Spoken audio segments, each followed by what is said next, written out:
விடுதலையான சவுக்கு சங்கர் மீண்டும் 3வது முறையாக சிறையில் அடைப்பு. அதாவது, கோவை சிறையில் எனது கையை உடைத்து விட்டார்கள். அரசின் உண்மை முகத்தை தோலுரித்து காட்டியதற்காக என் மீது பொய்யாக கஞ்சா வழக்கு போடப்பட்டது. அரசு பற்றி உண்மைகளை ஏறக்குறைய 8 மாதங்களாக எடுத்து கூறியதன் காரணமாகத்தான் சவுக்கு சங்கரின் மீடியாவின் வங்கி கணக்குகள் மூடப்பட்டுள்ளன. ஆனால் மீண்டும் அதே வீரியத்துடன் நிச்சயம் செயல்படுவேன் என சிறையில் இருந்து வெளியே வந்த சவுக்கு சங்கர் பேட்டியளித்தார். மதுரை மத்திய சிறையில் இருந்து ஜாமீனில் விடுதலையான பின் சவுக்கு சங்கர் செய்தியாளர்களுக்கு பேட்டியளித்தார். அப்போது அவர் கூறுகையில், நீதிமன்றங்களுக்கு நன்றி, எனது வழக்கறிஞர்களுக்கும் நன்றி. தமிழக வரலாற்றிலேயே இதுவரை இல்லாத அளவிற்கு 2 முறை குண்டர் சட்டத்தில் பவள விழா கொண்டாடும் ஒரு கட்சி என்னை அடத்தியிருக்கிறது என்பது உள்ளபடியே வெட்கக்கேடு. நான் நடத்தி வந்த சவுக்கு மீடியா 8 மாத காலத்துக்குள் அரசின் உண்மை முகத்தை தோலுரித்து காட்டியதற்காக என் மீது பொய்யான கஞ்சா வழக்கு போடப்பட்டது. காவல்துறை இது குறித்து அவதூறாக பேசிய 17 வழக்குகள் பதிவு செய்யப்பட்டது. தமிழகம் முழுக்க நான் போலீஸ் வாகனத்தில் அழைக்கப்பட்டேன். கோவை சிறையிலேயே எனது வலது கரம் உடைத்தார்கள். கையில் எலும்பு முறிவு ஏற்பட்டது.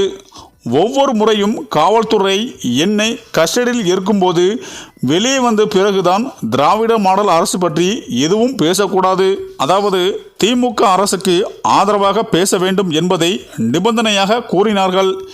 இந்த நிபந்தனைகளை ஏற்றுக்கொண்டால் நாங்கள் உடனே உங்களை விடுவிப்போம்.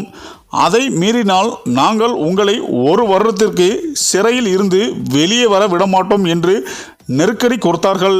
நான் உண்மைகளை பேச அஞ்சப்போவது இல்லை என்று அத்தனை பேருக்கும் சொன்னதன் காரணமாகத்தான் என்னை விடியற்காலை 3 மணிக்கு அவசரமாக மதுரை சிறையில் அடைத்து என்னை 2வது முறையாக குண்டர் சட்டத்தில் கைது செய்தார்கள்.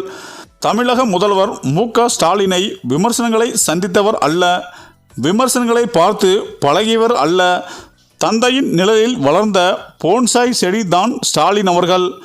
பணியில் இருந்த அரசு ஊழியர்கள் இறந்தால் கருணை அடிப்படையில் வேலை தருவது போலதான் திமுகவின் தலைவராக இருக்கிறார்.